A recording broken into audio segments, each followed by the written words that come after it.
அஸ்வின் கிரிக்கெட்டில் எப்படி ஒரு ஆல்ரவுண்டரோ அதே மாதிரி கெரியரில் ஆல்ரவுண்டராக மல்டி ஸ்கில் டெக்னீஷியன் கோர்ஸை ஃப்ரீயாக ஃபுட் அண்ட் அகாமடேஷனோட படிக்க முடியும்னு தெரியுமா? எனக்கு என்னடா தெரியும், கேளுடா. வெயிட் நானே சொல்கிறேன்.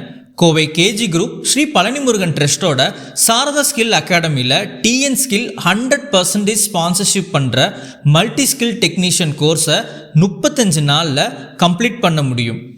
இது மட்டும் இல்லை, எங்கள் பிளேஸ்மெண்ட் அசிஸ்டன்ஸ் மூலிமா கோர்ஸ் கம்ப்ளீட் பண்ணும்போது உங்களுக்கு ஜாபும் வாங்கி தரோம். இந்த கோர்ஸில் electrical wiring, plumbing, home appliances services மாதிரியான மல்டி ஸ்கில்ஸை ஈஸியாக லேர்ன் பண்ணிக்கலாம். குறைஞ்சபட்சம் 8th ஸ்டாண்டர்ட் படிச்சிருந்து உங்களோட வயசு 18லேருந்து 35க்குள்ளே இருந்தால் நீங்கள் இந்த கோர்ஸுக்கு இப்போவே அப்ளை பண்ணலாம். உடனே இந்த கோர்ஸுக்கு அப்ளை பண்ணுறதுக்கு எங்களோட நம்பருக்கு காண்டாக்ட் பண்ணி அப்ளை பண்ணுங்கள்.